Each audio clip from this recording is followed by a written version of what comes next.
तत्सत् श्रीमते भगवते महापुरुषस्य विष्णुर्राज्ञा प्रवर्तमानस्य ओमस्य नामाहं सपत्नी सोहम नामाहं नाम अपना मम्मी ले लेंगे, अपना नाम ले लेंगे।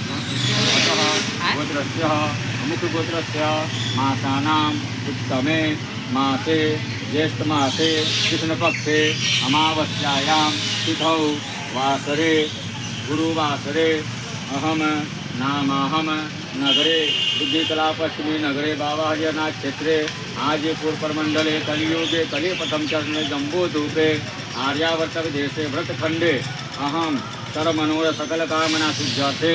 ये भी मन में मनोरथ कामना है, ये लाख व्रत कर लियो, मन में मांग लियो। अतः वट सावित्री पूजनम कथायां संकल्पः करिष्ये। राजा दानवेन्द्रो महाबलार्चितं च हिमाचलं माचलः।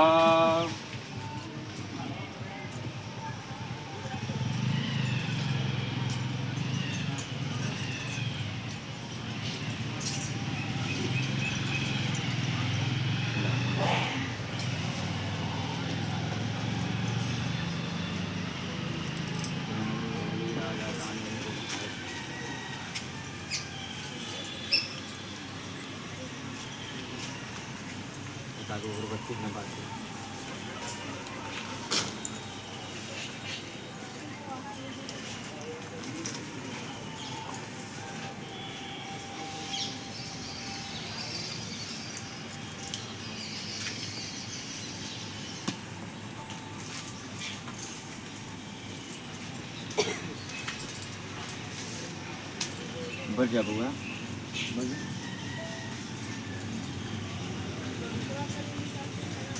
संबंध का इतिहास। वो दो स्त्रियां जो पतिव्रत को देने वाला सौभाग्यदायक और महान उदय का करने वाला हो, तब शंकर भगवान ने कहा कि हे महादेवी, प्रभास क्षेत्र में स्थित सावित्री के और सदाशिव सतपति नामक राजा का जो कि समाजशील संतान रहित सत्यवाद और इंद्रियों को वश में रखने वाला था।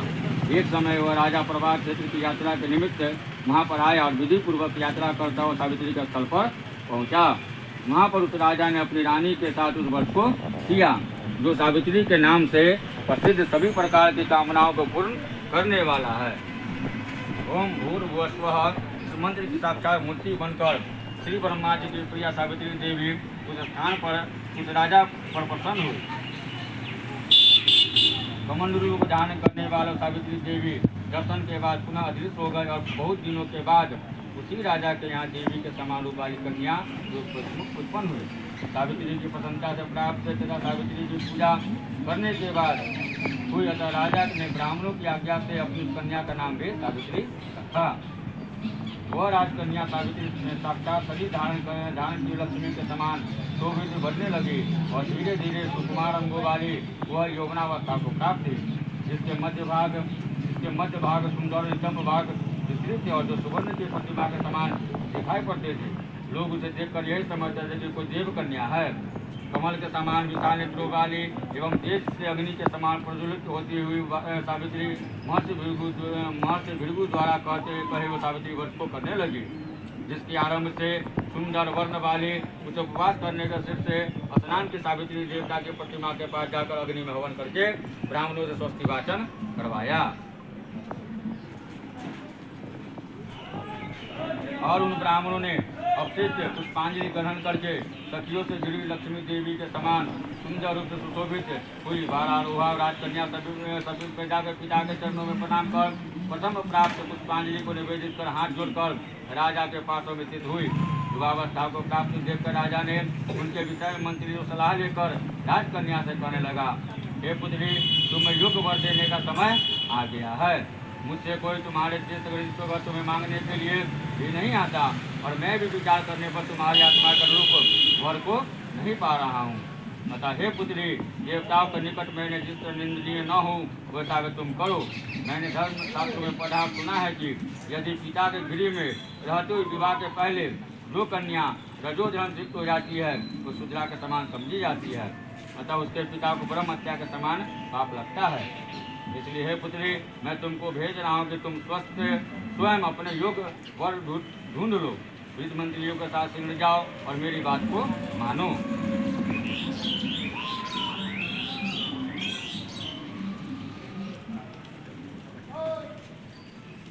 इसके बाद जैसा कहते हैं वैसा ही होगा। ऐसा कहकर सावित्री घर से निकलकर राज ऋषियों के रम में तपोवन की ओर चल पड़ी।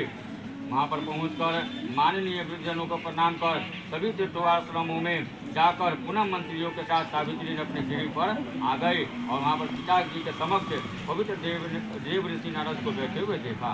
आसन में बैठे नारद जी को प्रणाम कर मुस्कुराते हुए जिस कर्ज के लिए मैं गई थी सारी कथाएं उनसे कहने लगी। सावित्री बोली, हे देवर्षि नारद, सर्व देश में धर्मात्मा धूमसेन नाम से विख्यात एक क्षत्रिय राजा है जो देववश में अंधे हो गए हैं। उनका उस समय उनको छोटा सा एक बालक है और उसकी माँ थी। ऐसे समय में अवसर पाकर उनका पूर्व वैरी रुक्मिणी नामक सामंत राजा ने उनसे राजपाट लिया। अतः वो आज धूमसेन छोटे राज को लेते हुए साथ लिए हुए अपनी स्त्री के साथ जंगल की ओर चल दिए हैं। उनका वह पुत्र वन में बड़ा होकर परम धार्मिक सत्य वचन बोलने वाला था। अपने अनुरूप पति समझकर मैंने उन्हें अपने मन में वरण कर लिया।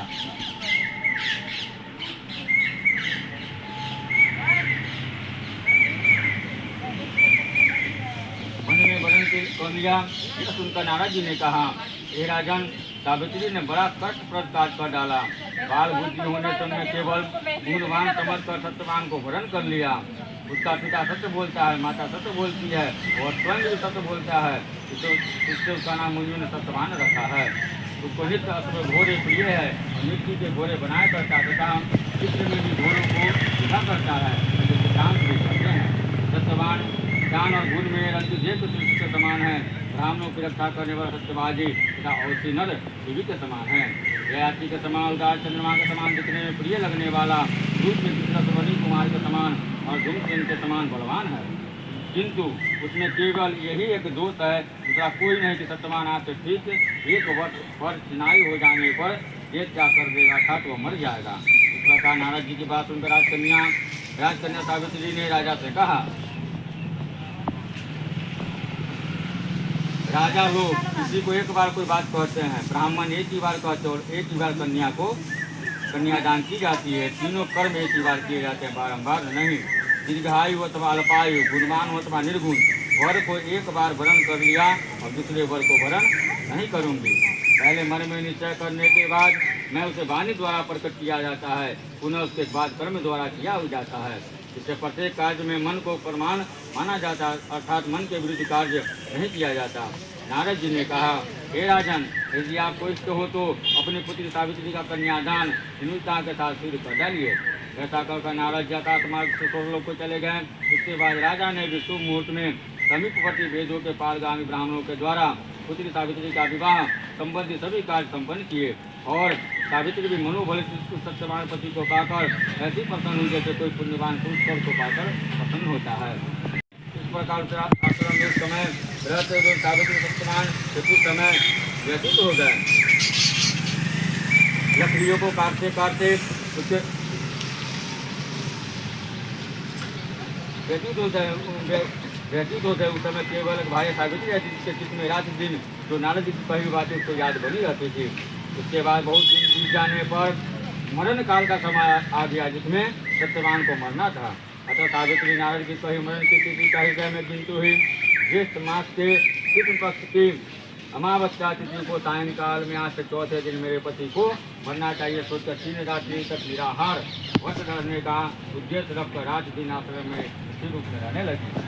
इसके बाद 3 रात्रि बीत जाने पर प्रातः काल जिस सत्यवान को मरना था उस तिथि वाले दिन स्नान कर देवताओं को तर्पण करने के बाद चारों हाथ में सावित्री ने सास ससुर का कुल्हाड़ी लेकर सत्यवान जंगल की ओर चला।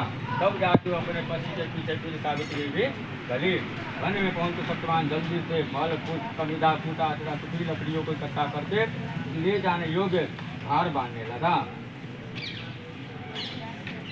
लकड़ियों को काटते काटते सत्यवान के सिर में क्रिया होने लगी, जिससे ऋषिराज को छोड़कर वट वृक्ष की शाखा को सहारा लेकर सावित्री से कहने लगा कि हे सुंदरी, सिर की वेदना मुझे दुख दे रही है, अतः मैं तुम्हारी गोद में क्षण भर सोना चाहता हूँ।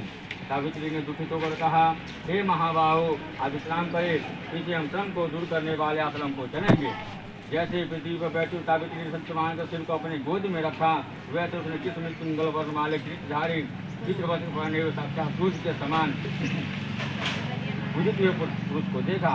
उसे देखकर सावित्री प्रणाम कर मधुर वचनों में उनसे कहने लगी, आप देवता अथवा दैत्यों में से कौन है जो मुझसे धर्म शुरू करने के लिए आए हैं?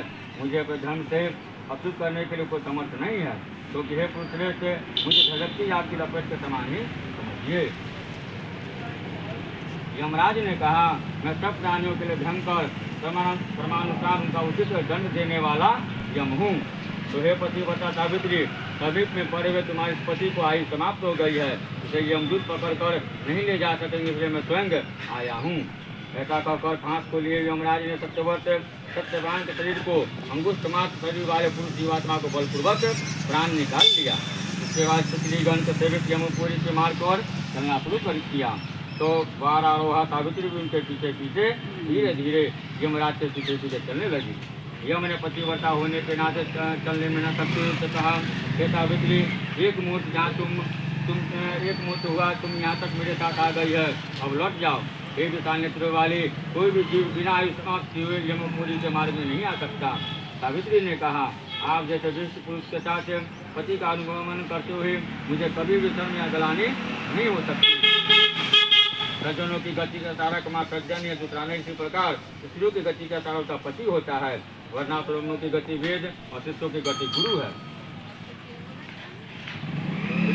तल में सब प्राणियों के लिए स्थान है, किंतु स्त्रियों के लिए एकमात्र स्थान एकमात्र पति को छोड़कर दूसरा कोई आश्रय स्थान नहीं है।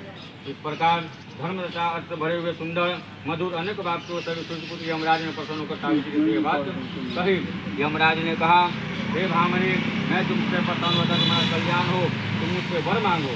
सावित्री ने विनय से सिर झुकाकर अपने लिए राज्य पाने का वर मांगा और अपने महात्मा ससुर के लिए देखने की शक्ति पाने के साथ पुनः पुनः राज्य प्राप्ति, अपने पिता के लिए 100 पुत्रों की तथा अपने लिए भी 100 पुत्रों की प्राप्ति के लिए वर मांगा तथा पति के लिए पुनः जीवन दान एवं निरंतर धन की सिद्धि प्राप्त करने वाला वरदान भी मांगा। इस प्रकार वर मांगने पर यमराज ने भविष्य वर प्रदान कर वापस किया। इसके बाद सावित्री पति का जीवन दान प्राप्त कर प्रसन्न चित्त हो जो अपने पति के साथ शांति से अपने आश्रम को चली गई। मुझे सावित्री ने ज्येष्ठ की अमावस्या के दिन सावित्री व्रत को किया, जिसके प्रभाव से राजा ससुर को पुनः ऋषि प्राप्त हुई। इसके बाद तक अपने वंश तथा राज्य की प्राप्ति सावित्री के पिता को 100 पुत्र तथा सावित्री को भी 100 पुत्र प्राप्त हुए। इस प्रकार सावित्री के व्रत के संपूर्ण महात्म को मैंने तुमसे कह दिया। देवी पार्वती ने कहा, हे देव, सावित्री द्वारा किया महान व्रत किस प्रकार है और ज्येष्ठ मार्ग का ध्यान कैसे किया जाता है? विभो, इस व्रत के देवता कौन है, कौन कौन मंत्र का क्या फल है, तो कहिए। हे महेश, सनातन धर्म को विचार पूर्वक आप मुझसे कहें। शंकर जी ने कहा, हे देव, सावित्री व्रत कार्य पूर्वक सुने। हे समर्थ सावित्री प्रकार हे वाम ज्येष्ठ पक्षी ज्येष्ठ कृष्ण तिथि के दिन प्रातःकाल दंड धावन कर चुकने के बाद राशि को उपवास करने का नियम करे। जिस प्रकार उपासना समर्थ चतुर्दशी के दिन राशि उपवास कर चतुर्दशी के दिन बिना मांगे हुए अन्न को ग्रहण करे तथा अमावस्या के दिन संपूर्ण उपवास करे। प्रेम शंकर भगवान की जय, मैया पार्वती की जय।